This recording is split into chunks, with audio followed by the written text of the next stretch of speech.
Why minimum wage should be increased. Over the past month, the country has been going through a terrible pandemic called the coronavirus, also known as COVID-19. It has been affecting the economy, people's jobs, and the livelihood of many Americans. According to a poll stated in Los Angeles Times, 18% of the U.S. workers have lost their jobs or has had reduced hours since the coronavirus pandemic. As a healthcare worker, thankfully I am not in that number. However, there are millions of Americans that cannot say the same. Even if you have not been affected by COVID-19, living off of minimum wage alone is very hard to survive off of. The federal minimum wage for covered non-exempt employees is $7.25 per hour.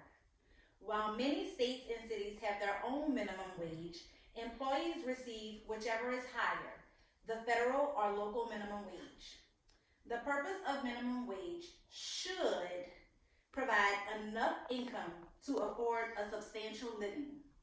That is the amount needed to provide enough food, clothing, and shelter.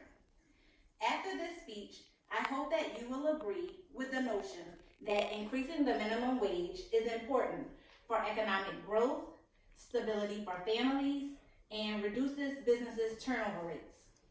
I will now explain how increasing minimum wage will help with economic growth. Increasing the minimum wage will stimulate the economy by increasing the spending of Americans.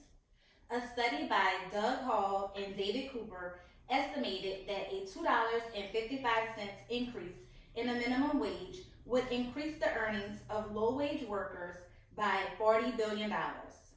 Consumer spending drives 70% of the economy. Increasing the demand is key for jumpstarting and maintaining production and hiring. I will now explain how raising minimum wage will increase the stability for families.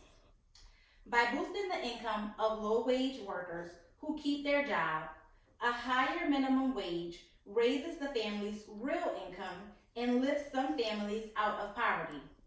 When we raise the federal minimum wage, low-wage workers are better able to meet their basic needs and to contribute more actively in the economy.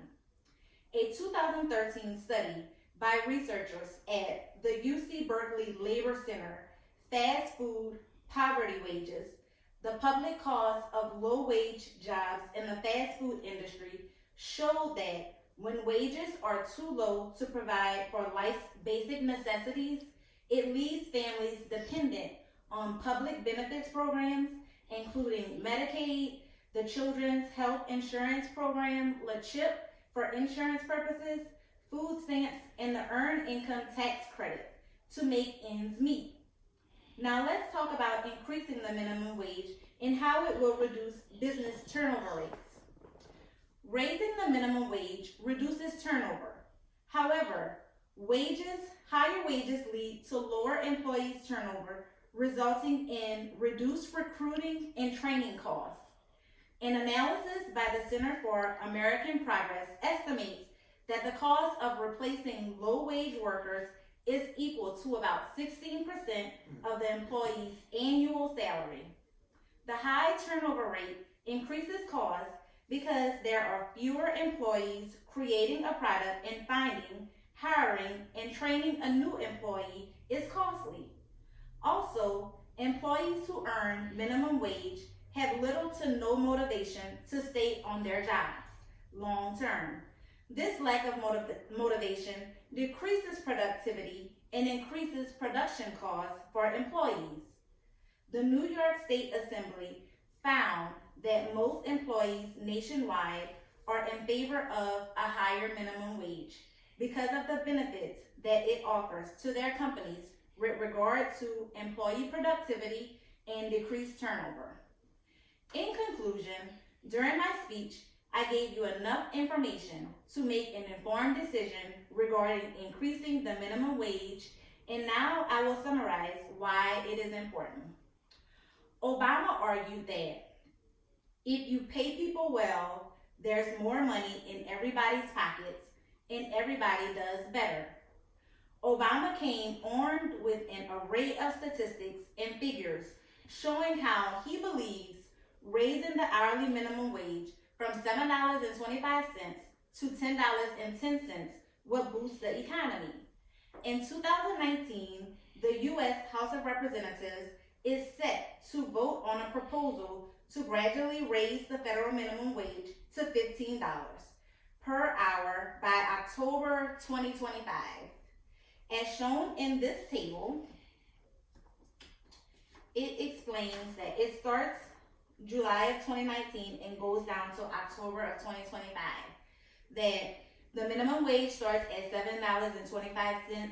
By October of 2025, it is hoped that minimum wage can raise to $15, which shows a trend in the amount of U.S. workforce, which are the workers that are working when the minimum wage goes up. So in July of 2019, it was estimated about 145,357 people were working at that rate.